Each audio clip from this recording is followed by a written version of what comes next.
Mundial de México del 70. Palabras mayores. Yo no sé tú, pero en mi caso siempre he considerado esta Copa del Mundo de 1970 como el inicio del fútbol moderno. Ya sabes, como que marca un antes y un después. Toda la vida oyendo hablar a nuestros padres de este mundial como si fuera la quinta esencia del fútbol, la sublimación de este deporte. Hombre, es que para ellos yo creo que fue exactamente eso. Esta Copa del Mundo les pilló en plena adolescencia y tuvieron que flipar. No sé, ¿con qué lo podríamos comparar nosotros? No sé, ¿con la primera temporada de Ronaldo Nazario en la Liga Española? Bueno, sí, perfecto, eso, justo. La aparición de Ronaldo nos pilló también en plena adolescencia y todavía lo recuerdo ahora mismo como si hubiéramos visto aparecer a un extraterrestre. En 1970, tras dos mundiales como el de Chile y el de Inglaterra, en los que el fútbol perdió su brillantez, los jóvenes aficionados se volvieron a enamorar. Aquí ya hemos hablado de equipos que crearon época, como esa primigenia Uruguay que ganó el primer mundial, o el Wunderteam austriaco de los años 30. O la Hungría, posterior a la Segunda Guerra Mundial. Sí, pero vamos, que esto es otra cosa. Sí, esto es otra cosa. A ver, ¿cómo nos lo montamos para hacer justicia a lo que sucedió en este mundial en nuestro capítulo número 9 de... ¡La historia de los mundiales!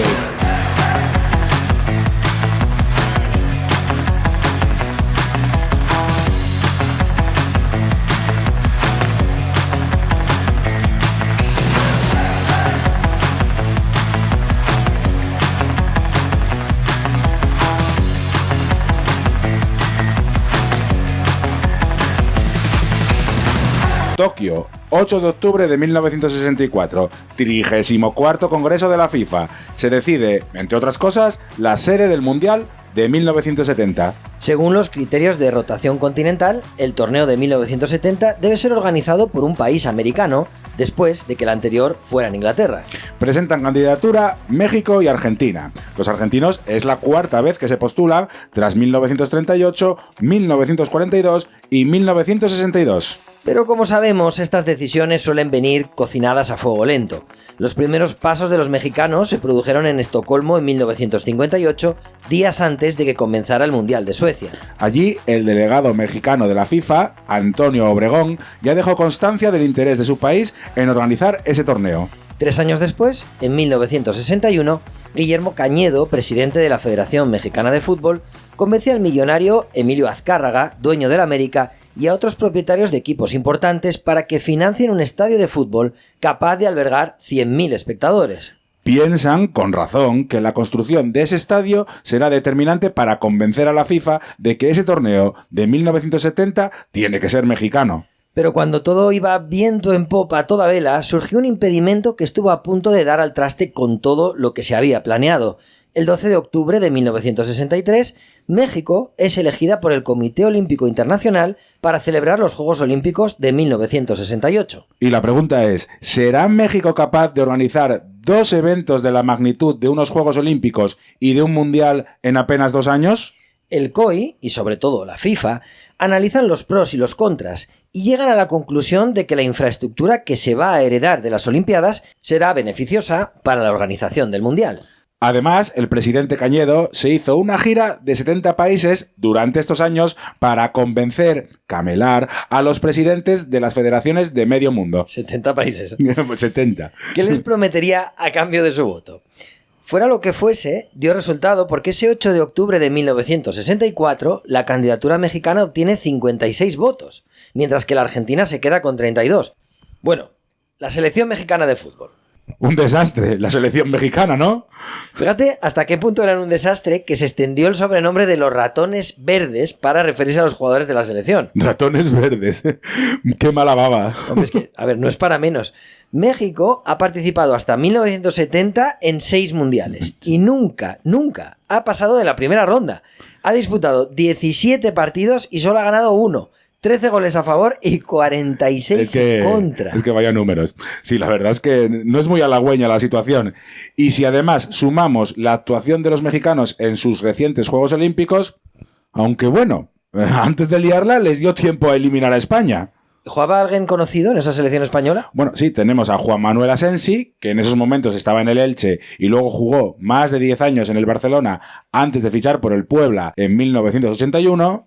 Y está también Goyo Benito, que jugaba en el Rayo Vallecano cedido por el Real Madrid. Sí, es curioso que varios futbolistas de esa lista jugaban en el Rayo Vallecano. En efecto, 4 jugadores procedían del Rayo, siendo el club vallecano el que más futbolistas aportaba a esta selección, con el mencionado Benito, Chufi, Mendieta y Toni Grande. ¡Anda! Toni Grande, el mítico segundo entrenador de Vicente del Bosque. Sí, en esos momentos estaba en el Rayo cedido por el Madrid, en el que luego jugaría 5 temporadas. Muy bien, pues esa selección española fue derrotada en cuartos de final por la mexicana.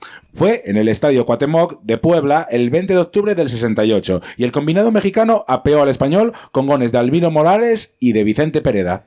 Pero luego los mexicanos fueron eliminados por Bulgaria por 3-2 en semifinales.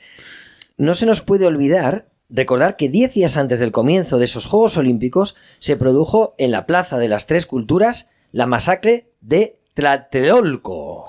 Durante un mitin multitudinario organizado por los estudiantes, el Batallón Olimpia, formado por miembros del Estado Mayor del presidente Gustavo Díaz Ordaz, abrió fuego y asesinó a alrededor de 400 personas. 400 muertos. Así es. 10 días antes de los Juegos Olímpicos. Y ningún problema. Nada, sigan. Ceremonia de inauguración y pa'lante. Sí, señor. Los Juegos Olímpicos siguieron adelante como si nada. Fue como un aviso a navegantes. Durante los Juegos Olímpicos aquí no se mueve ni el tato. Y de paso le doy una estocada de muerte al movimiento estudiantil que tanto me está incordiando. Sí, algo así pensaría el asesino que tenía México en ese momento como presidente, Gustavo Díaz Ordaz. Tristemente, tendremos que nombrar ese infraser en un par de ocasiones más durante este capítulo. Pero de momento, sigamos.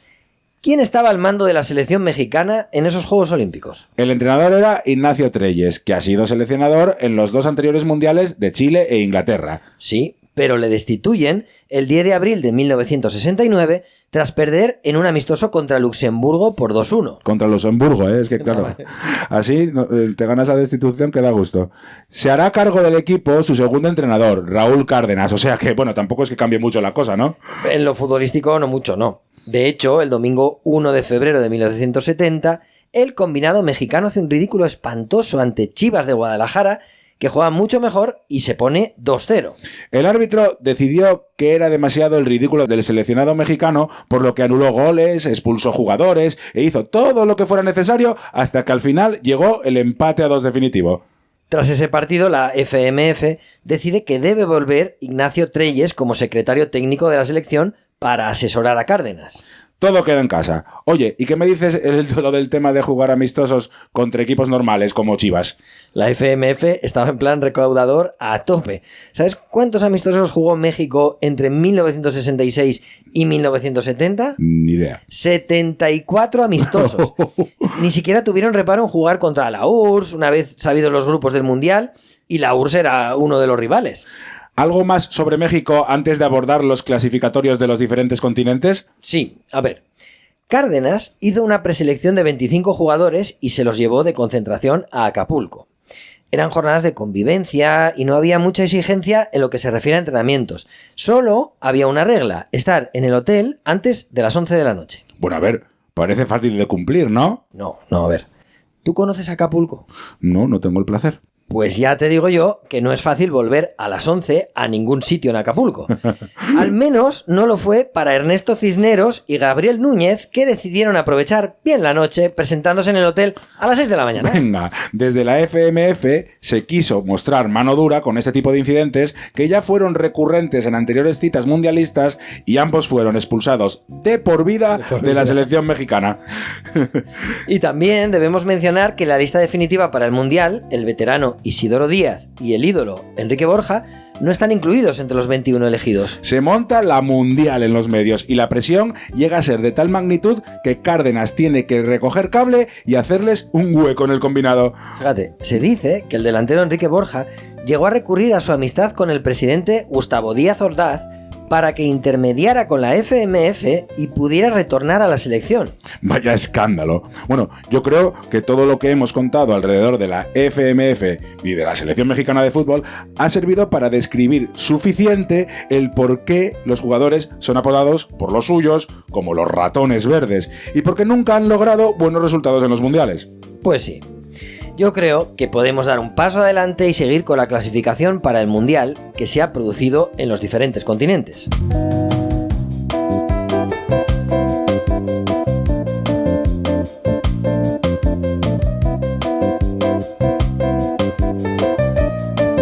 Para este mundial presentan candidatura 75 selecciones para las 14 plazas que quedan libres de las 16, ya que 2 las ocupan de pleno derecho la vigente campeona Inglaterra y México, la anfitriona. Las plazas se reparten de la siguiente manera: Sudamérica, 3 plazas; África, 1 plaza. Otra plaza para Asia y Oceanía. Norteamérica, Centroamérica y el Caribe tienen otra, y Europa, 8. Se disputaron 172 partidos de clasificación, en los que, de los 75 que se apuntan de inicio, al menos 68 disputan un partido como mínimo. Bueno, ¿qué te parece si empezamos por África? Sí, muy bien. Vamos con África. Tras su plante en el anterior mundial, la Confederación Africana de Fútbol cuenta por primera vez con una plaza en exclusiva para participar en el torneo. La FIFA rechaza la participación de Guinea y Zaire, por lo que son 12 los países que participan. Se realiza un torneo dividido en 3 rondas. En la primera se establecen 6 enfrentamientos entre 10 equipos. Ghana avanza sin jugar porque Tanzania se retira a última hora. Todas son eliminatorias muy igualadas en las que la victoria fuera de casa resulta determinante. Logran pasar de ronda Túnez, Nigeria y Etiopía, que dejan fuera a Argelia, Camerún y Libia. El enfrentamiento entre Marruecos y Senegal se tiene que solucionar en un partido de desempate que se juega en Las Palmas el 13 de febrero de 1969 y lo gana Marruecos con 2 goles en el inicio de la segunda parte. En la eliminatoria entre Zambia y Sudán, ambos equipos ganan en casa por 4-2. Partido de desempate, ¿no? Pues no. La Confederación Africana de Fútbol, a instancias de la FIFA, decide que sea Sudán la que avance de ronda porque, atención, Sudán ha jugado el partido de vuelta en casa. Anda, mira, una decisión random como otra cualquiera. Oye, ¿sabes quién jugaba en Zambia? A ver, dime.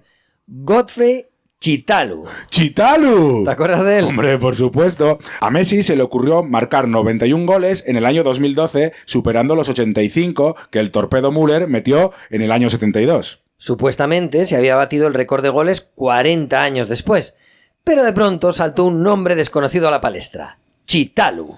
Al parecer, el jugador de Zambia había logrado marcar un total de 107 goles en 1972 también.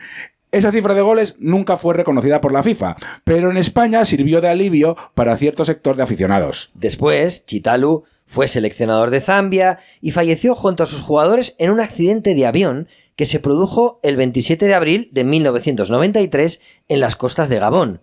Los Chipolopolo, apodo con el que se conoce a la selección de Zambia, viajaban a Dakar para medirse a Senegal en el clasificatorio para el Mundial de Estados Unidos de 1994. Una verdadera pena. Pero retomaremos ese trágico suceso en el capítulo de Estados Unidos. Ahora sigamos con la siguiente ronda. Sudán elimina a Etiopía y Nigeria hace lo mismo con Ghana. La eliminatoria entre Marruecos y Túnez resulta de lo más ratonera. 0-0 en los 2 partidos. Será necesario un partido de desempate. Que se disputa en Marsella el 3 de junio de 1969. La igualdad persiste, pero esta vez sí que hay goles. 2-2 al final del encuentro. Se tiene que celebrar un sorteo que gana Marruecos. Túnez es la primera selección a la que le pasa algo que será más habitual en los siguientes años: ser eliminada del clasificatorio para un mundial sin haber perdido ni un solo partido. Bien, pues nos quedan 3 selecciones en África: Marruecos, Nigeria y Sudán. Que juegan una liguilla superigualada de la que sale victorioso Marruecos, que es la única que consigue ganar 2 partidos. Nigeria, que solo gana 1, y Sudán, que empata 3 de los 4 partidos, pero no gana ninguno, están excluidas. Bueno, pues ya tenemos un clasificado, Marruecos. Vamos a por otro a Asia y Oceanía. Al igual que en África, en esta parte del clasificatorio también se establecen 3 rondas para los 14 equipos que se presentaban por parte de la Confederación Asiática de Fútbol y la Confederación de Fútbol de Oceanía. Más Israel. Eso es, más Israel, que le encuentran acomodo con países lo más lejanos posibles para ver si se pueden llevar bien con ellos. Pero esto tiene repercusiones. Corea del Norte, la flamante cuarto finalista del anterior Mundial de Inglaterra, que tuvo a Portugal contra las cuerdas en esos cuartos disputados en Goodison Park, se retira de la competición. El árbitro del Portugal 5, Corea del Norte 3, Menachem Askenazi, era israelí. No será por eso, ¿no? Menachem Maskenazi. ¿Maskenazi? ¿Qué hay más que nazi? No sé, ¿lo que está haciendo ahora Israel con Palestina? Bueno. Corea del Norte no mantenía relaciones diplomáticas con Israel, estado al que no reconocía y al que consideraba como una entidad satélite imperialista. Por eso decidió no participar. Bien, pues de la primera ronda están exentos Israel, Nueva Zelanda y Rodesia, que esperan al vencedor. Que es Australia, que se impone invicta en la liguilla contra Corea del Sur, y Japón, que quedan excluidas. En la segunda ronda se enfrentan Australia contra Rodesia por un lado e Israel contra Nueva Zelanda por otro. Rodesia era la denominación que tuvo Zimbabue hasta 1980, ¿no? Sí, en aquel momento había pedido salir de la Confederación Africana de Fútbol y pertenecía a la Confederación de Fútbol de Oceanía. Era un país con casi 7 millones de habitantes en el que 300.000 personas, el 4% de minoría blanca, ejercían el poder hasta 1979. Una especie de apartheid. Sí, un apartheid con todas las de la ley, pero sin la relevancia que ha tenido en la historia el de Sudáfrica. Esa eliminatoria entre Rodesia y Australia terminó igualada tras sendos empates a 1 y a 0 en los dos partidos que se disputaron en Mozambique el 23 y el 27 de noviembre de 1969. 2 días después, el 29, Australia venció por 3-1, logrando el pase a la última ronda. El rival de Australia saldría del enfrentamiento entre Israel y Nueva Zelanda, una eliminatoria sin historia en la que Israel se impuso en los dos partidos con un global de 6-0. Israel y Australia se jugarán una plaza en el Mundial. El primer partido se disputa el 4 de diciembre de 1969 en Tel Aviv y se impone Israel por 1-0 con gol en propia de David Seaman.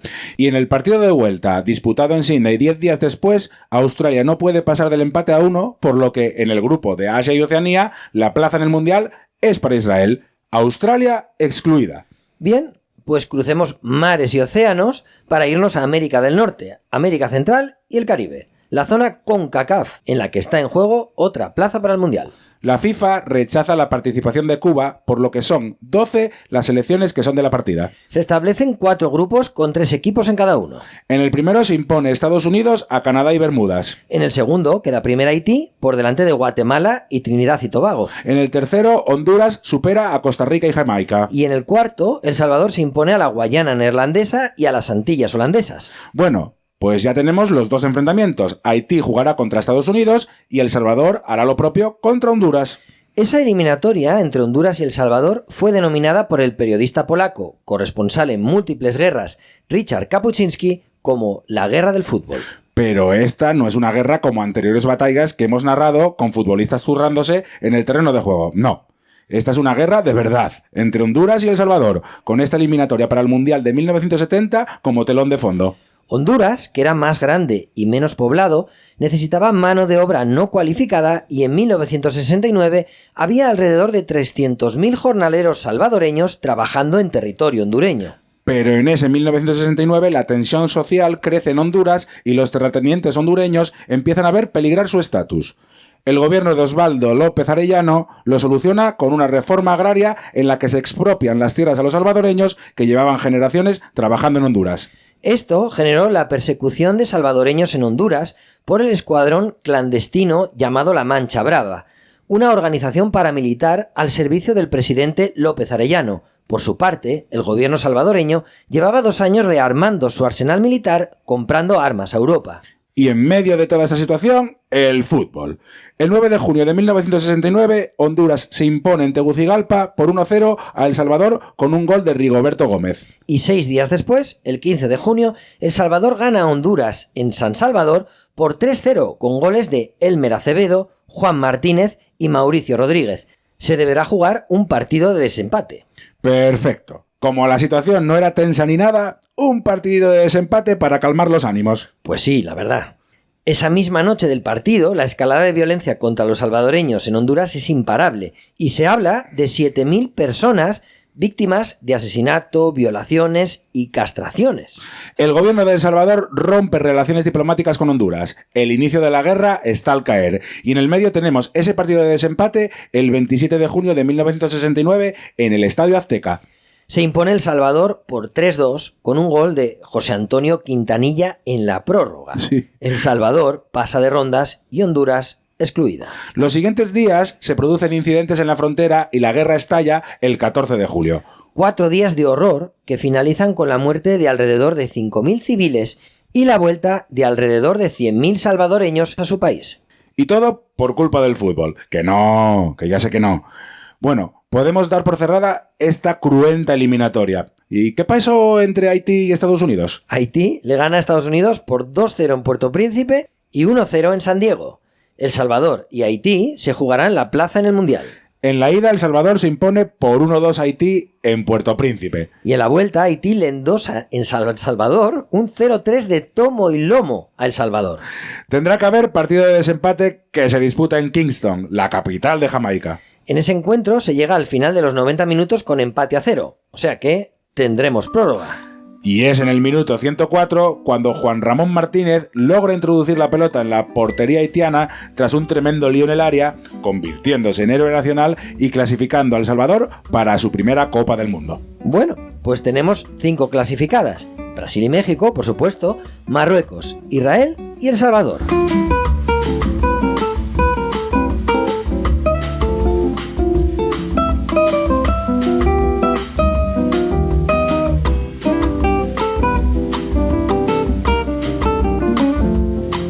Sigamos con la parte europea. 8 plazas se reparten, ¿verdad? Sí, 8 plazas para 29 equipos que se presentan, con lo cual se establecen 8 grupos. Los ganadores de cada grupo tienen garantizada su plaza en el Mundial. En el grupo 1, formado por Suiza, Grecia, Rumanía y Portugal, griegos y rumanos se juegan la plaza en el último partido de la liguilla. A los rumanos les vale con el empate. En un abarrotado estadio Lia Manoliu de Bucarest, con alrededor de 62.000 espectadores, los rumanos se adelantan en el minuto 36 con gol de Emeric Dembrovski. Nada más salir tras el descanso, los griegos ponen el 1-1 por medio de Mimis Domazos. Quedan 40 minutos para el final. Un gol de los griegos les clasifica para el Mundial. Pero el marcador no se mueve y Rumanía estará en México, Grecia, Suiza y, ojo, Portugal, tercera en el Mundial anterior de Inglaterra, excluidas. Sí, lo de Portugal llama la atención porque quedó última de grupo, siendo únicamente capaz de ganar un partido, precisamente a Rumanía, en Lisboa por 3-0. Sigamos con el grupo 2, en el que Irlanda y Dinamarca se quedan rápidamente sin opciones y Hungría y Checoslovaquia empatan en primera posición con 9 puntos. A igualdad de puntos no se mira el golaveraje, sino que se debe disputar un partido de desempate. Que se juega en Marsella y se soluciona con un contundente 4-1 a favor de los checos, con goles de Basnak, Vesely, Adamer y Jokel. Maquilla el resultado para los húngaros Lajos Košice en el minuto 90 de penalti. Checoslovaquia participará en su 6ª Copa del Mundo. Hungría, Dinamarca e Irlanda excluidas. En el tercer grupo tenemos a la RDA, es decir, la República Democrática Alemana, Italia y Gales. Italia se clasifica primera de grupo de forma invicta con 7 puntos. Solo cede un empate a 1 en Berlín Este ante Alemania Democrática, que queda segunda con 5 puntos. Gales pierde todos sus partidos. Italia estará en México, Alemania Democrática y Gales excluidas. Vamos con el cuarto grupo, en el que tenemos a Irlanda del Norte, la Unión Soviética y Turquía. Aquí sucede lo mismo que en el grupo anterior. La Unión Soviética cuenta todos sus partidos por victorias, excepto un empate a 0 en Belfast. Los irlandeses quedan segundos con 5 puntos y Turquía pierde todos sus partidos. La Unión Soviética se clasifica para México, Irlanda del Norte y Turquía excluidas. Y en el grupo 5, formado por Noruega, Suecia y Francia, los franceses meten la pata hasta el fondo en Estrasburgo, ya que pierden 0-1 su partido contra Noruega con gol en el 67 de Odd Iversen. La cosa tendría arreglo para los franceses si fueran capaces de ganar en Estocolmo a los suecos, su rival por la primera plaza. Pero Suecia se impone por un inapelable 2-0 con 2 goles de Ove Kindvall. Ojo que el sueco Ove Kindvall seguramente sea un desconocido para nosotros y para la mayoría de nuestros oyentes, pero gracias a un gol suyo en la prórroga ante el Celtic de Glasgow, el Feyenoord se proclamó campeón de Europa en 1969. Ove Kindvall era un delanterazo. En la votación para Balón de Oro de ese año 1969, el primero fue Gianni Rivera, el segundo Luigi Riva, el tercero Gerd Müller y el cuarto Ove Kindvall, empatado a 30 votos con Johan Cruyff. Bueno, pues tendremos a Ove Kindvall y a Suecia en México, pero Francia y Noruega excluidas. Bien, pues llegamos al grupo 6, el de Finlandia, Yugoslavia, Bélgica y España. Miedo me da. Nunca mejor dicho, porque España era conocida entonces como el equipo del miedo, por su esencia timorata y su tendencia al 0-0. No es esta selección la que más cariño y entusiasmo despierta entre los aficionados. El seleccionador es Eduardo Toba, exentrenador del Deportivo de La Coruña y el Real Oviedo. Toba coge al equipo en 1968 tras la dimisión de Domingo Balmaña, que no consiguió clasificar a España para la Eurocopa del 68. En el primer partido, España empata a 0 en Belgrado contra Yugoslavia.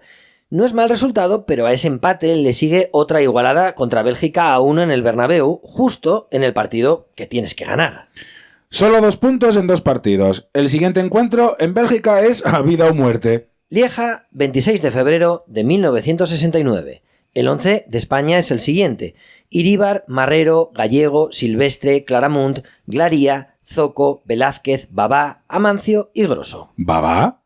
No me digas que han nacionalizado al extraordinario delantero brasileño a su paso por el Atlético de Madrid. No, hombre, no es ese. No. Babá, el brasileño, ya se ha retirado y ahora entrena al Córdoba. Babá, o Babá II, era Luciano Sánchez García, único jugador en la historia del Elche en conseguir el trofeo Pichichi. Vale, muy bien, aclarado queda. Pero centrémonos, estamos en Lieja, España necesita ganar. Sí, pero un doblete de Johan de Bruyne se lo pone crudo a la selección española, que únicamente consigue reducir distancias con un gol del debutante Juan Manuel Asensi. Tras este resultado, las opciones de clasificación son mínimas. Eduardo Toba es destituido y cogen las riendas de la selección un triunvirato formado por Luis Molouni, Miguel Muñoz y Salvador Artigas. España logra ganar a Yugoslavia por 2-1 en el Camp Nou, pero pierde todas las opciones de conseguir la primera plaza en Helsinki, donde pierde contra Finlandia por un incontestable 2-0. Bélgica, por su parte, solo pierde un partido, el último contra Yugoslavia, cuando ya estaba clasificada como primera de grupo matemáticamente. Bélgica estará en el Mundial de México. Yugoslavia, Finlandia y España excluidas. Sigamos con el grupo 7, en el que tenemos a Austria, Escocia, Alemania Federal y Chipre. Poca chicha hay ahí. Alemania Federal se clasifica invicta. Escoceses y austriacos son segundos y terceros, con 6 y 5 puntos respectivamente. Chipre, que pierde todos sus partidos, 0 points. 0 points. Alemania Federal a México, Chipre, Escocia y Austria excluidas. Y por último tenemos el grupo 8, el de Holanda, Luxemburgo, Bulgaria y Polonia. El fútbol europeo de clubes es dominado por Holanda en 1969 y 1970 con el Feyenoord y el Ajax como campeones de Europa. Pero en la selección holandesa el que manda no es Rinus Michels, sino el alemán Jörg Kessler, cuya propuesta no parece sacar el máximo partido a los nuevos talentos holandeses.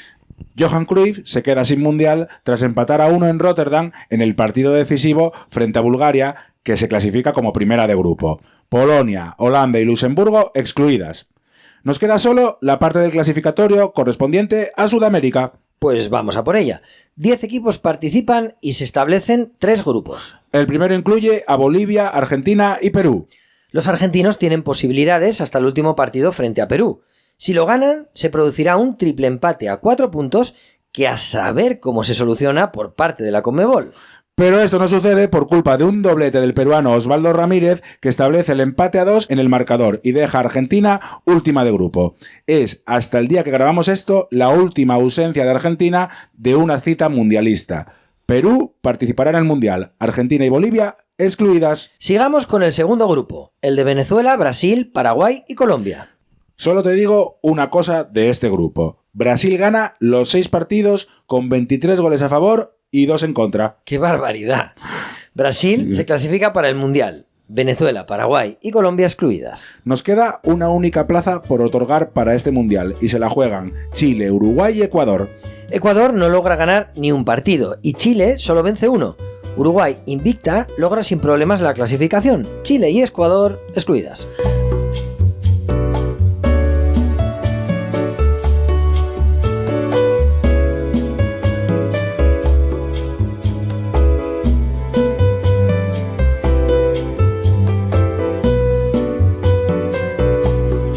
Bien. Ya empezamos con el Mundial, ¿no? Sí, pero antes, ya sabes, hablemos un poco de las sedes, el balón, las reglas y el formato. Ok, comencemos por las sedes. La joya de la corona es, por supuesto, el Estadio Azteca de Ciudad de México. Con capacidad para más de 100.000 espectadores, el Azteca ha sido concebido para ser más que un estadio.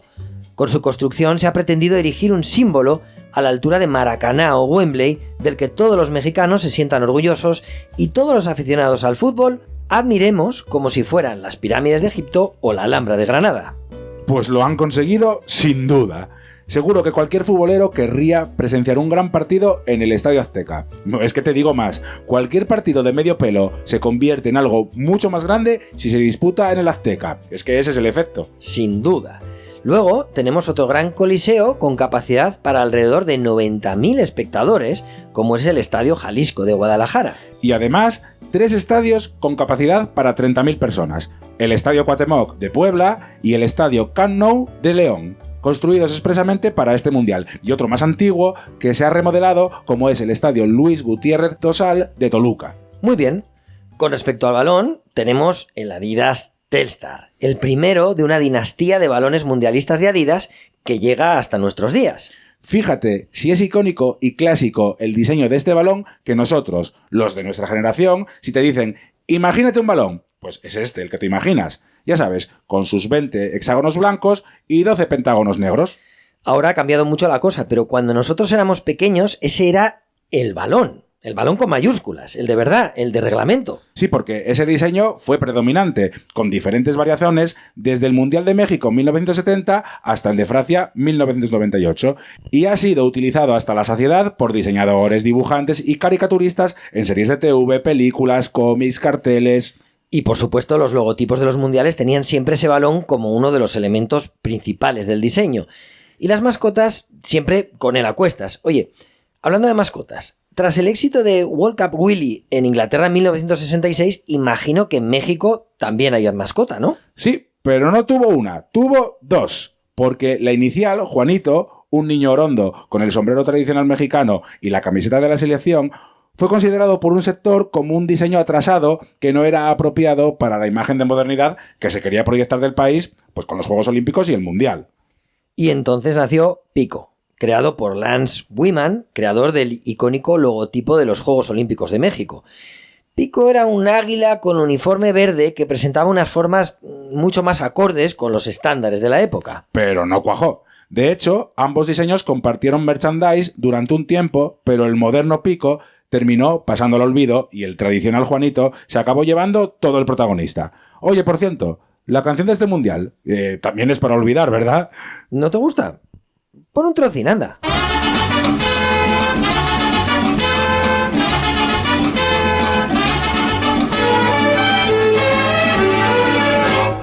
México 70 va a recibir de todo el mundo al campeón de los deportes. Fútbol México 70. Fútbol México 70. Fútbol México 70. Fútbol México 70. Madre mía, qué cosa más horrible. El rock and roll de Chile 62, ese sí que era un temazo, pero esto... Sí, pero ahí estábamos hace un momento cantando como tonteros. Pero no queda ahí la cosa. Juanito, la mascota, también tiene su canción.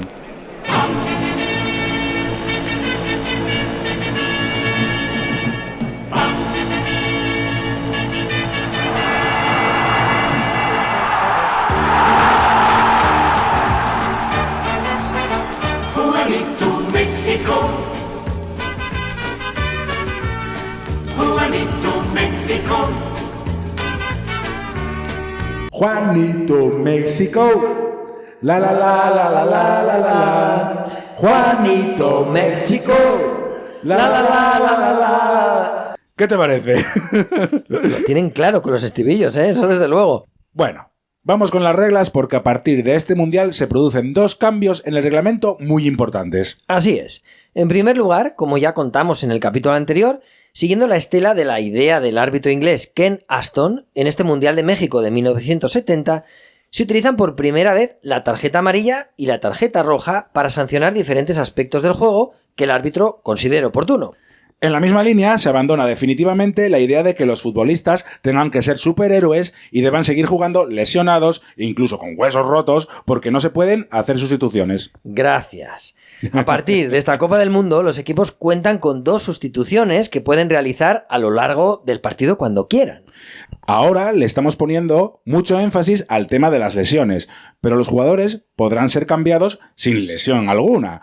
Por lo que se introduce un elemento táctico que parece mínimo, pero que puede resultar sustancial a lo largo del partido. Efectivamente, la entrada de un futbolista o 2 al campo puede cambiar de manera determinante la manera de jugar de un equipo. Y además, los futbolistas que no son titulares ya no se toman el partido como si estuvieran de vacaciones, sino que se visten de corto y tienen que estar preparados por si el entrenador les necesita. Hola mundialista. Interrumpimos el capítulo un momento para recordarte que para nosotros es muy importante conocer tu opinión y saber que estás ahí. Suscríbete en Spotify, iVoox y YouTube y déjanos un like y un comentario sobre lo que te ha parecido el episodio. Y visita nuestra web www.lahistoriadelosmundiales.es, que está chulísima. Bueno, ya no te interrumpimos más. Sigue disfrutando de la historia de los mundiales. En lo referente al formato no hay cambios. 4 grupos de 4 equipos en los que se clasifican los 2 primeros para cuartos de final. Si hay empate, se utilizará el gol a verás. ¡Bien! Ya era hora de comenzar al mundial. El grupo 1 está formado por El Salvador, México, la Unión Soviética y Bélgica. El 31 de mayo de 1970, a las 12 del mediodía, se disputa el partido inaugural entre México y la Unión Soviética. Antes del pitido inicial se produce un discurso previo del presidente mexicano Gustavo Díaz Ordaz, que recibe una pitada de escándalo de los más de 100.000 espectadores que abarrotan el Estadio Azteca. Hombre, es que es lo mínimo que le podía pasar, una pitada, ya ves. Bueno, el partido es un tostón de tomo y lomo, que acaba 0-0 y que es más recordado porque un jugador recibe la primera tarjeta amarilla de la historia. El soviético Kalli Asatiani, tras una dura entrada a Velarde en el minuto 28. Y porque se produce también la primera sustitución de la historia. Anatoly Pushak entra al campo por Víctor Serebrianikov en el minuto 46. El siguiente partido de México es contra El Salvador en el Azteca. Los chamacos dominan la pelota y atacan durante toda la primera parte, pero no es hasta el filo del descanso que Javier Valdivia logra inaugurar el marcador de fuerte derechazo. Los salvadoreños protestan fuera de juego vehementemente y no dejan que se reanude el partido. El árbitro egipcio Ali Hussein, tirando de paciencia, prefiere ser práctico y pitar el final de la primera parte. Tras el descanso, otra vez Valdivia hace el 2-0. México pone tierra de por medio. En esa segunda parte, algún jugador salvadoreño debería haber visto la primera roja de los mundiales, ya que se produjeron entradas muy violentas fruto de la rabia y de los goles que continuaban cayendo. En el 58, Javier Fragoso logra el tercero tras pase de Horacio López Salgado, y en el 83, Basaguren marca el cuarto gol de México a pase de Javier Valdivia. En este grupo, la Unión Soviética va primera con 5 puntos. El segundo puesto se lo juegan México y Bélgica en un estadio azteca hasta la bandera. En el minuto 14, Javier Valdivia se dispone a engatillar dentro del área, pero el defensa belga Jan Thyssen se le adelanta de un tijeretazo muy aparatoso, pero todo hay que decirlo, toca balón. Ya, es que ahí está el kit de la cuestión, toca balón. A ver, esa jugada hoy en día es 100% penalti, pero con los estándares de aquella época, al tocar balón es riguroso y los belgas montan en cólera. Gustavo Peña transforma el penalti y pone a México por delante. Nuestros ratones preferidos tienen en su mano el pase a octavos. Los belgas, lejos de reaccionar, juegan bastante mal el resto del partido. Están muy nerviosos ya que ni siquiera les vale el empate por la diferencia de goles. México se limita a defender de forma ordenada y consigue llegar al final con ese resultado. El Estadio Azteca estalla de alegría. El combinado mexicano pasa a cuartos de final por primera vez en su historia. La Unión Soviética y México empatan con +5 en el golaveras. Se produce un sorteo en el Hotel María Isabel Sheraton en el que los soviéticos son los agraciados. La Unión Soviética primera de grupo y México pasan a cuartos. Bélgica y El Salvador eliminados. El grupo 2, integrado por Suecia, Uruguay, Italia e Israel, resulta de lo más igualado. Italia, tras una victoria por la mínima frente a Suecia en el Luis Dosal de Toluca, logra además 2 empates en sus partidos contra Uruguay e Israel, por lo que se hace invicta con el primer puesto. El segundo puesto se lo juegan Uruguay y Suecia, en el Estadio Cuauhtémoc de Puebla, en un partido bronco y cerrado, en el que únicamente se produce un solitario gol de Suecia por parte de Ove Graan en el minuto 90, que no es suficiente para los suecos, ya que pierden el gol a verás con los uruguayos por un gol. Italia estará en cuartos de final junto a Uruguay. Suecia e Israel eliminadas. Sigamos con el grupo 3, que es el de Rumanía, Checoslovaquia, Inglaterra y Brasil. ¿Recuerdas cómo se clasificó Brasil para el Mundial? Sí, ganando todos los partidos. No me digas que... Yo no digo nada. De momento, el primer partido de Brasil es contra Checoslovaquia en el Estadio Jalisco de Guadalajara.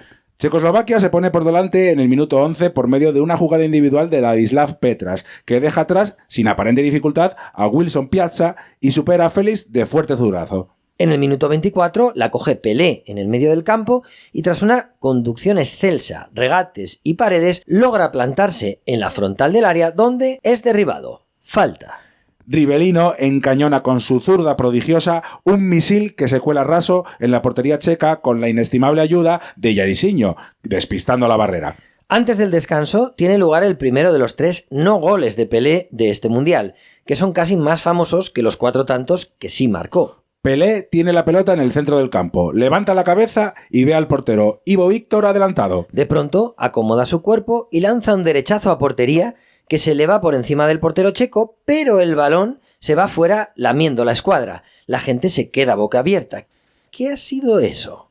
En la reanudación, Brasil la sigue teniendo de todos los colores con un Pelé excelso en la creación. En el minuto 59, Brasil la mueve con tranquilidad en el medio del campo y la pelota le llega a Gerson, que observa el desmarque de Pelé y le mete un pase delicioso al astro brasileño que la controla con el pecho, la deja botar y la introduce en la portería de los checos con un fuerte derechazo. ¡Qué barbaridad! ¡Qué golazo! Golazo. No solo es el momento del gol propiamente dicho, sino el maravilloso pase de Gerson y los movimientos que realiza Pelé en el aire para poder realizar el control como es debido. Los 90.000 espectadores asistentes al Estadio Jalisco de Guadalajara alucinan. Y todo el mundo que lo está viendo en la tele alucina también. ¿Pero qué es esto? ¿Quién es este extraterrestre? Pero tranquilo que esto no acaba aquí. 2 minutos después la tiene Gerson en el medio del campo. La defensa checa está adelantada y el centrocampista brasileño está esperando algo. De pronto, Jairzinho sale disparado hacia la portería de Ivo Víctor y Gerson, con un toque de zurda exquisito, eleva la pelota por encima de la defensa, rozando el fuera de juego. La pelota bota y Jairzinho le hace un sombrero a Víctor. Espera que caiga y la introduce en la portería checa. 3-1. Esta manera de jugar al fútbol no es normal. Que saquen los violines, por favor. No, todavía no. Queda el cuarto. En el 83 la tiene Pelé en el medio del campo y se la pasa a Jairzinho en la banda derecha. Jairzinho la coge y mete la directa. Regatea a 1, a 2, a 3 checos y cuando parece que se ha escorado demasiado, lanza un derechazo cruzado y raso que se cuela en la portería de Ivo Víctor. Ahora sí, Adrián, que saquen los violines, las trompetas, los violonchelos... ¡Tremendo! Un monumento al fútbol es lo que acaban de construir los brasileños. Tras esta carta de presentación, el siguiente partido de Brasil es contra Inglaterra. Oye, al final, ¿Bobby Moore puede jugar? Ah, sí, te refieres a que el capitán inglés pasó unos días en el calabozo en Colombia por haber mangado una valiosa pulsera de esmeraldas mientras la selección inglesa visitaba una joyería. Se montó un quilombo fino con agentes de seguros, diplomáticos, el presidente de Millonarios de Bogotá, dirigentes del fútbol inglés y de la FIFA tratando de solucionar esta situación. Ya te digo yo cómo se solucionó la situación. La culpa se la llevó la dependienta de la joyería y Bobby Moore se acabó yendo de rositas.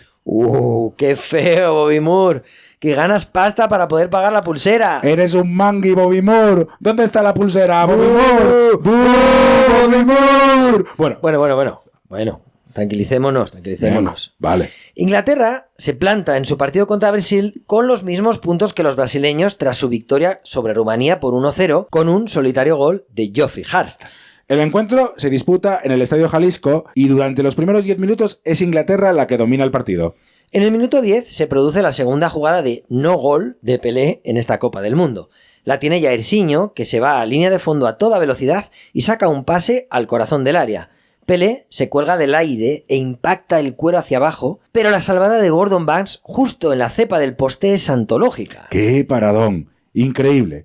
Gordon Banks intuye dónde va a ir la pelota y se lanza con agilidad y reflejos gatunos, evitando el gol de Brasil. El partido prosigue e Inglaterra no se achanta ante Brasil, poniendo en el asador todo lo necesario para que la contienda sea muy igualada, con Bobby Charlton a la cabeza. Las ocasiones se suceden en ambas áreas. Félix hace también otro paradón tremendo en un remate en plancha a bocajarro de Francis Lee. Tras el descanso, el partido sigue parecido, con un toma y daca de gran nivel futbolístico, en el que de vez en cuando también cae un buen entradón, sobre todo por parte de los brasileños, todo hay que decirlo. Rivellino avisa a los ingleses en el minuto 50 con una jugada individual en la que regatea a 3 rivales. Se planta en el borde del área y lanza un zurriagazo con su zurda de oro que se estampa en el larguero y sale rebotado casi hasta el medio del campo. Brasil le ha metido una marcha más al partido. En el minuto 59 la pelota circula por la banda derecha. La tiene Tostao, que caracolea dentro del área pero de espaldas a portería. De pronto se gira y asiste a Pelé en el punto de penalti, que la embolsa y la mata en el suelo por un segundo. El astro brasileño puede tirar, pero ve llegar a Jairzinho como una bala y le habilita la pelota en el momento justo. Jairzinho la controla y fusila a Banks poniendo el 1-0 en el marcador. Golazo tremendo de Brasil. No podía ser de otra manera. El gol iba a llegar de parte de quien pusiera ese plus, que entre tanto talento por parte de ambos equipos está sin duda en posesión de Brasil. Sí, pero Brasil también tiene esa suerte necesaria en los momentos difíciles. Tras el gol y sin Bobby Charlton lesionado, Inglaterra se pone a colgar balones a la olla. 1, 2, 3, 4 y al sexto, mal despeje de la defensa brasileña que le llega a Franco a Hurst, que en el punto de penalti y con toda la portería para él, la envía rozando el palo. La tuvo muy clara Inglaterra. Clarísima. Y no será la última, porque minutos después, otro balón colgado al área, desde la banda derecha, es despejado y le cae a Jeff Astle, que le pega con toda la intención a la escuadra de Félix y el balón tropieza con la esquina de la portería y sale por línea de fondo. Hubo más acercamientos por parte de Inglaterra, pero el partido se acaba con ese 1-0. Brasil lo ha pasado fatal contra una selección inglesa que ha demostrado por qué son los actuales campeones del mundo.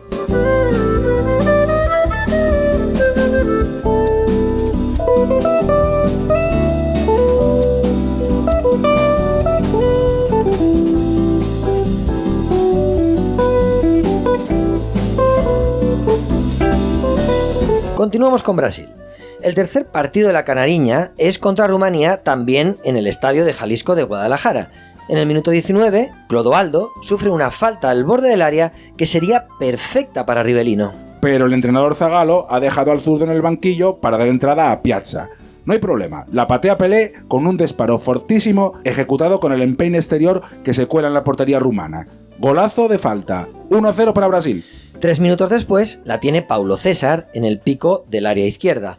Rápidamente cambia de ritmo y encuentra línea de fondo para mandar un pase al área pequeña donde aparece Jairzinho, que con un toque sutil la manda al fondo de la portería. 2-0. A pesar del resultado, Rumanía no se rinde y en el 34, Folin Dumitrache se hace fuerte con la pelota dentro del área brasileña. Parece que va a perder la pelota, pero le beneficia un rechace y consigue chutar fuerte a portería con la derecha, introduciendo la pelota en la portería de Félix. 2-1. Con ese resultado llegamos al descanso. En el minuto 67 de la segunda parte, córner a favor de Brasil que se bota desde la derecha. Tostao la roza lo justo en el primer palo y Pelé aparece para darle con la puntera y establecer el 3-1 en el marcador.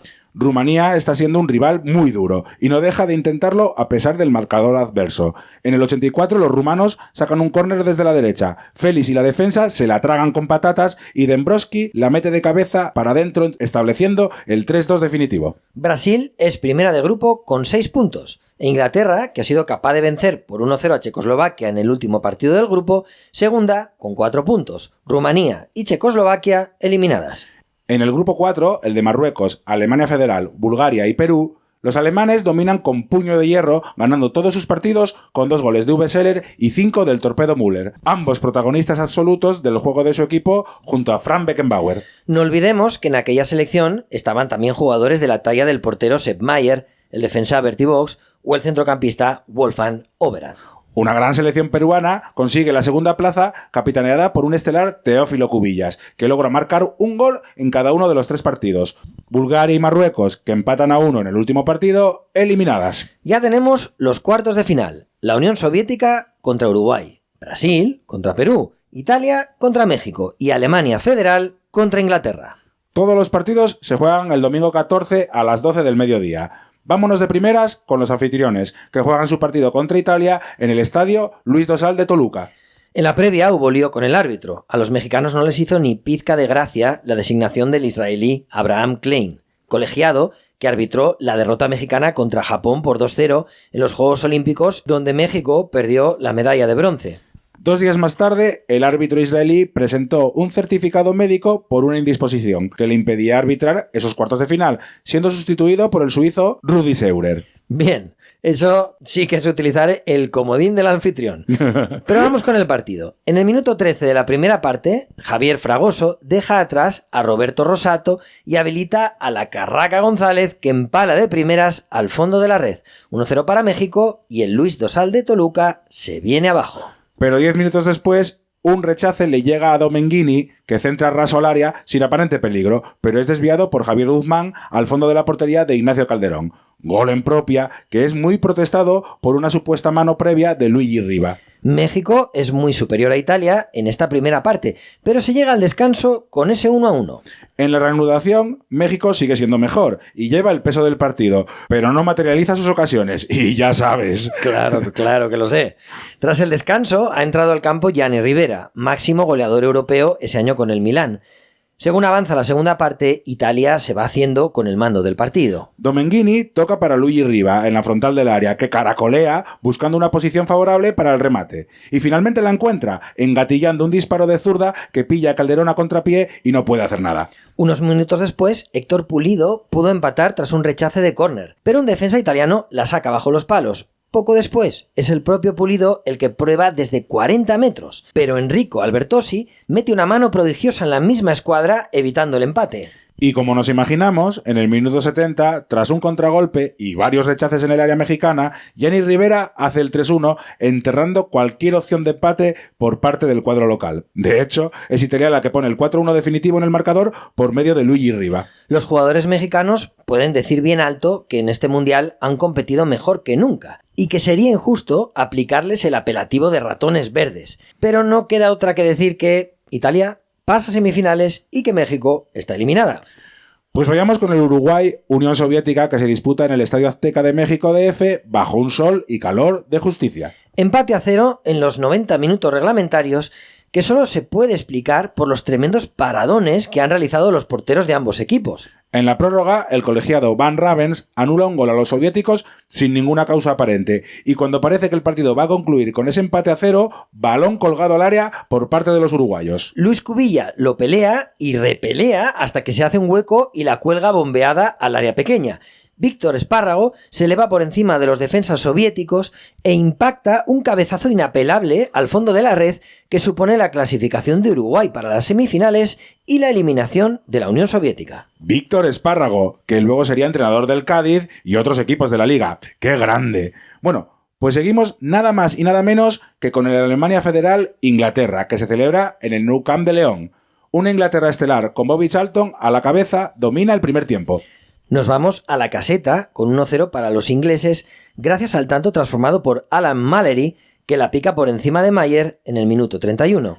Tras el descanso sigue el dominio inglés y en el minuto 50 Martin Peters remata sin oposición dentro del área pequeña tras un gran pase de Newton. 2-0. Inglaterra domina el partido, pero...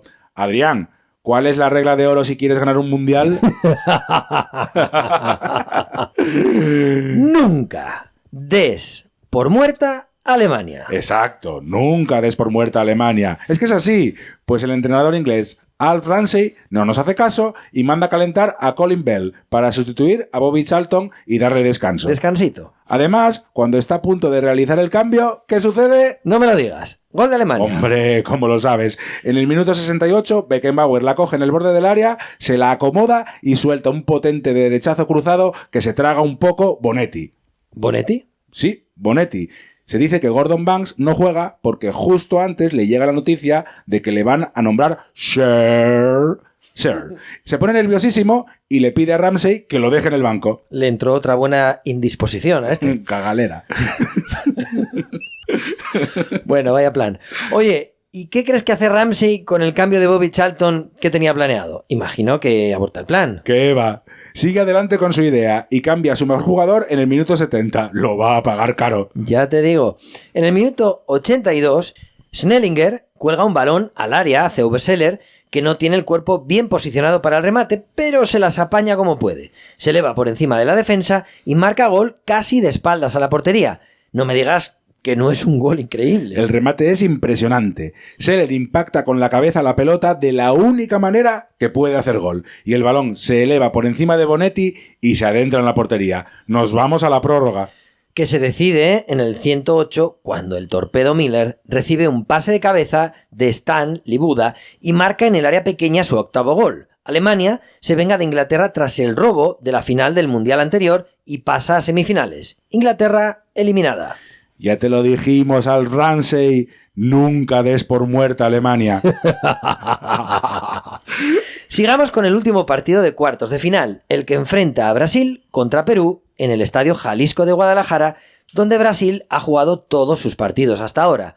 Brasil sale en tromba y en esos primeros minutos Pelé la tira al poste y Tostao falla una ocasión clarísima. En el minuto 11, Rivelino engancha un cañonazo con el empeine de su pierna izquierda que se cuela de forma irremediable en la portería peruana. En el 15 tenemos una maravilla de Tostao que se encuentra en línea de fondo y en lugar de meter el habitual pase atrás, pilla en cueros a la defensa y al portero peruanos y la mete casi sin ángulo en la portería. ¿Pero qué haces, querido amigo Tostao? ¿Qué haces? Pues 13 minutos después, el peruano Alberto Gallardo dice: eso que ha hecho Tostao también lo sé hacer yo. Y anota un golazo similar poniendo el 2-1 en el marcador antes del descanso.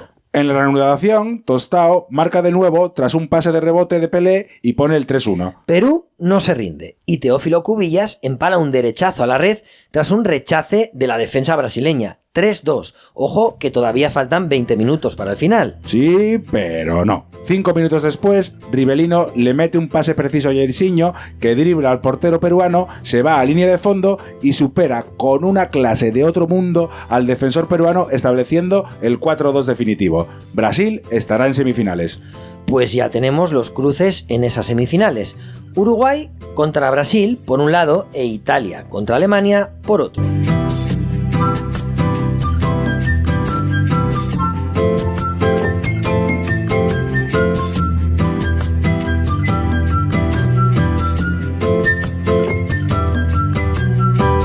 Diego, ¿tú sabes cuál es el partido del siglo? El partido del siglo. Hombre, claro que sí. Es la semifinal entre Italia y Alemania. En los aledaños del Estadio Azteca hay una placa que lo certifica.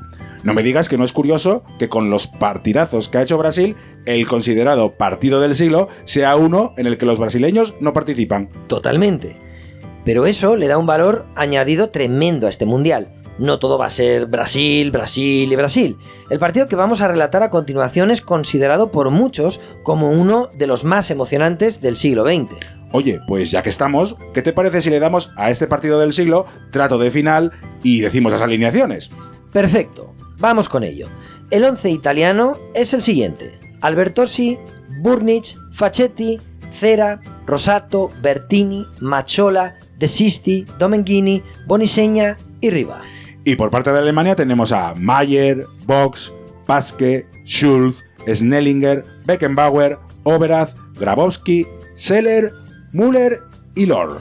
Varios de los mejores jugadores de Europa están en esos 11 titulares y alguno incluso en el banquillo, como es el caso de Gianni Rivera. Bien, pues vamos con el partido que se disputa en un estadio azteca abarrotado por más de 100.000 espectadores. Italia se pone por delante en el minuto 8 por medio de un gol de Bonisegna de fuerte disparo con la zurda desde fuera del área. Italia domina el juego durante gran parte del partido y parece que se va a llevar el partido hasta que en el minuto 90 Grabowski mete un pase al corazón del área que Snellinger, libre de marca, remata a la red. Tendremos prórroga. Y vaya prórroga. Ya se han realizado todos los cambios y Beckenbauer juega con el brazo dislocado en cabestrillo completamente pegado al cuerpo. Ya habrá tiempo de quejarse, ahora al lío. En el minuto 4 del añadido, Alemania bota un córner que Uwe Seller acierta a cabecear hacia el corazón del área. El defensa italiano, Poletti, se lo monta fatal y ¿quién aparece por ahí para amargarte el día? ¿Quién? A ver. El torpedo Müller, por supuesto, que impulsa lo suficiente la pelota que entra llorando en la portería italiana. 4 minutos después, Alemania le devuelve la pifia defensiva a Italia. Riva saca una falta al punto de penalti que Hell no es capaz de despejar y el balón se queda a los pies de Burnic, que la remata a la red con la zurda. Es el 2-2. Esto no para. 5 minutos después, Riva recibe de Domenghini en la luna del área, controla con la zurda y regatea a Snellinger sobre la marcha. Se ha escorado un poco, pero suelta un zurdazo cruzado que se cuela en la portería de Maier. 3-2 para Italia y nos vamos al descanso de la prórroga. ¡Qué jugadorazo Riva! Ahora ya voy entendiendo lo del partido del siglo. A ver, los 90 minutos iniciales estuvieron bien, pero esta prórroga es una locura. Y lo que te queda, muchacho. A los 5 minutos de reiniciarse el partido, córner que busca y encuentra la cabeza de Uwe Seller, que le vuelve a ganar la partida a los defensores italianos con un testarazo hacia la portería que remata a gol el torpedo Müller en plancha. Esto es el 3-3, por si alguien se ha perdido. Es increíble cómo Seller le ha robado la cartera a 3 defensores italianos en ese córner. Bueno, quedan 10 minutos. ¿Quién logrará la victoria? De momento, tras el gol, saca a Italia de medio campo. Domenghini se la pasa a De Sisti, que hace lo propio con Rivera, que todavía está en la galleta del centro del campo. Rivera hace amago de irse por la derecha, pero recula y se la devuelve a De Sisti, que habilita a Facchetti. Facchetti decide arriesgar un poco con un pase en profundidad hacia la banda izquierda, donde se encuentra Boninsegna, que, con una potencia impropia del minuto en el que nos encontramos, deja atrás al lateral Schulz y se interna en el área. Schulz intenta rehacerse, pero no consigue parar al italiano y Boninsegna mete un pase al centro del área. Y allí la espera Gianni Rivera, que con el interior de la pierna derecha impacta un disparo imparable que se cuela en la portería alemana. Es el 4-3 definitivo. Increíble los italianos, tremendo. Hacer una jugada así tras recibir gol es que es impresionante. El partido del siglo. Sí, señor, no es para menos. Sin duda. Bueno, pues nos vamos con el tinglao de la otra semifinal entre Uruguay y Brasil, que se disputa en el Estadio Azteca de México DF. ¿No te has enterado? Esa semifinal iba a celebrarse en el Azteca, pero de manera sorprendente, a última hora, se decide un cambio de escenario. Será en Guadalajara, donde Brasil lleva concentrada los 2 últimos meses y ha disputado allí todos sus partidos. Pues nada, a Brasil, sin rechistar. Exacto. Uruguay no solo tiene que realizar un viaje en autobús de 7 horas, sino que viene de estar en altura en Puebla y el cambio de temperatura es de casi 10 grados con respecto a Guadalajara. Qué feo Brasil tirando de comodín de soy Brasil. Y qué mal la FIFA dándole todo a Brasil. Oye, porque si esta planificación hubiera sido la establecida desde el principio, bueno, pues vale, Uruguay, te coges el autobús y no te quejas del calor ni de nada. Pero hacer ese cambio de ciudad en el último minuto, muy mal. Así es. Bueno, pues son las 4 de la tarde del miércoles 17 de junio. Estamos, por decisión de la FIFA, en el Estadio Jalisco de Guadalajara, donde Brasil ha desplegado un fútbol maravilloso en todos sus partidos y tiene a la afición completamente en el bolsillo. El partido comienza trabado y sin ocasiones hasta que en el minuto 20 Cubilla recibe un balón en la parte derecha del área de Brasil. Está muy escorado, pero aún así tira de fe y dispara a puerta un remate bastante flojo, pero bien dirigido. Incomprensiblemente, el guardameta Félix hace algo parecido a una estatua, no reacciona y la pelota se cuela en la portería brasileña. Salta la sorpresa en Guadalajara. Uruguay se adelanta 1-0. Sí. Y además Brasil acusa el golpe y no reacciona. Los uruguayos saben parar el partido y dormirlo. Hasta que justo antes del descanso, Tostao logra encontrar un resquicio en la hasta ahora perfecta defensa uruguaya y le filtra un balón perfecto a Clodoaldo, que definía a la perfección poniendo la igualada en el marcador. Mal negocio para Uruguay ese gol justo antes de irse a la caseta. Sí, pero no te creas. En la reanudación, Uruguay vuelve a imponer su fútbol y Brasil se encuentra maniatada y no puede desplegar su juego bonito. Pelé baja a recibir la pelota en multitud de ocasiones al medio del campo para ver si desatasca el partido, pero no puede. Los uruguayos están muy bien cerraditos. Pero según avanza la segunda parte, Brasil le va metiendo una marcha más al partido que a Uruguay le cuesta controlar. Las ocasiones de los brasileños comienzan a hacerse más claras y más numerosas. En el minuto 76, Tostao tiene la pelota y le mete un pase a Jairzinho, que exige sus mejores cualidades de atleta, y cuando parece que Jair ya no va a tener oportunidad de disparar porque se ha escorado demasiado, logra chutar cruzado a portería estableciendo el 2-1 en el marcador. Sexto gol de Jairzinho en el campeonato y cuarta asistencia de Tostao. Pelé lo ha intentado hasta la saciedad, pero el gol ha venido por otro lado.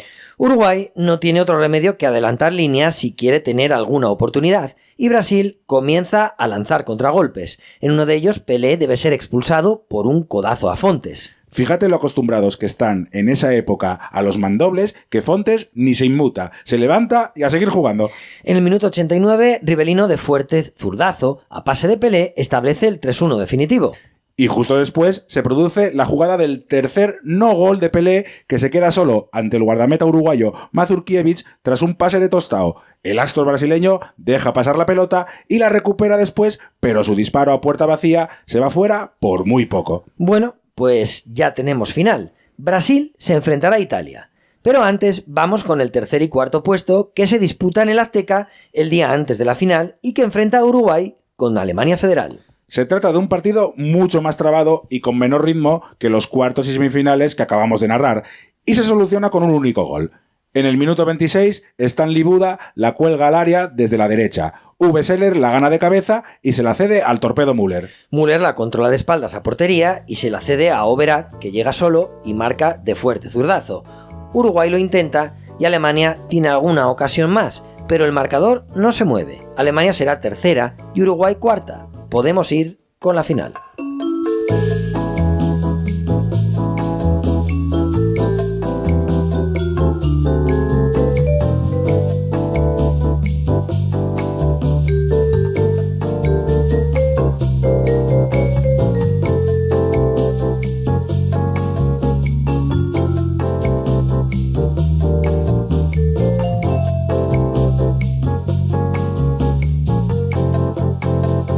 Son las 12 del mediodía del domingo 21 de junio. Estadio Azteca. El 11 inicial de Zagallo es el siguiente: Félix, Brito, Piazza, Carlos Alberto, Everaldo, Clodoaldo, Gerson, Tostao, Rivellino, Jairzinho y Pelé.